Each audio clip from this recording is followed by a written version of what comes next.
今日もフィギュア撮影始めようか。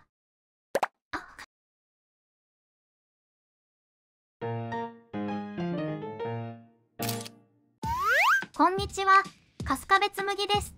今日は2025年10月リーボスから発売されたティータイムキャッツシーンにゃんまちパン屋店員&お客セットだよ。さて、今回ですが、めちゃめちゃ批判します。批判内容は、冒頭が全てなんだけど、それに伴っていろいろ言いたいことがあるわけですよ。まず、誤解がないよう先に言っておきますが、とてもいいフィギュアです。独特の世界観をぎゅっと詰め込んだ可愛いフィギュアで、全体的によく仕上がってます。が、そんないい評価を一発で消し飛ぶ問題。自立が極めて困難。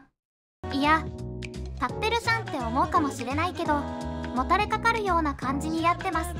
さて、それじゃあどれくらい自立が困難かお見せしましょう。さて、今回挑戦する RTA はお客にゃん片腕自立 RT。両手で支えるよりバランス感覚が問われる難しいレギュレーションとなっています。そしてバイク用ウィンターグローブ装着という感覚がわからない縛りも加えており、難易度はかなり高いです。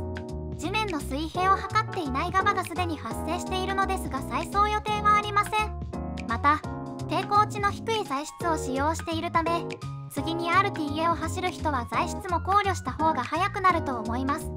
この辺りからだいぶ自立ポイントを見つけられているのですが、強敵のお客にゃん全く立とうとしません。だいぶ苛立ちを覚えるものの、苛立ちは RTA では厳禁。常に冷静、常にクールであることが RTA で記録を出すポイントです。とはいえ、レスポンスタイムが2秒を超えると苛立つ足にとって劣勢ではいられない状態。ぶん投げたくなる気持ちを抑えつつ RTA 完走、ただそれだけを考えます。だんだんと重心、倒れる方向を理解し始め、自立しそうな時間も増えてきました。こうなればこっちのもん。あとはひたすら微調整を繰り返すだけ。もうちょっと、もうちょっと、あと少し。そしてついにここでタイマーストップ。記録は1分12秒10でした。完走した感想ですが、なめてんのかといった茶番が成立するぐらいの自立困難具合です。いや、両手でちゃんとやればもっと速いんだけど、振動1くらいの振動で倒れる不安定さ、立ったからなんなんだよってレベルです。さすがにこれは疑問に思い、いろいろ調べたところ、中国でも問題視されている様子。立たねえ、安定しねえ、ごもっともです。さて、こうなったら電波の方とお問い合わせということで、リーボスさんに問い合わせました。中国語での文面となっていますが、最近の翻訳は優秀で難なく会話ができました。で、どういった回答かというと、海外販売分はサポート対象外、購入店舗に引け。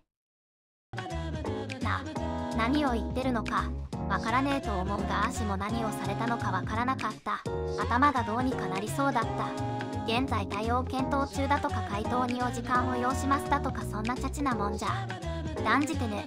もっと恐ろしいものの平民を味わったぜ。いや、ポルナレフにもなるって、まさか日本販路確立しておきながら海外販売分はサポート対象外。スチームですらおまくにで販売はしないというのに、リーボスは正規販売ルートを開拓して正規販売しておきながらサポートはおまくに。これには足もびっくり。傷や混入物の不足のようなケースは対応するのかもしれないけど、今回は明確にサポートしないと回答されたわけで、商品紹介にも自立しませんみたいな注意書きがあるわけでもないし、サンプル写真ではしっかり自立。ましてやこんなまずい仕様、販売前に分かっていたはずなのに売り逃げ。こんなことされるともう二度と買いませんってなるよね。とりあえず目下サポートとのやり取りは言ってる最中だけど無理そう。本当にふざけんなって思うよ。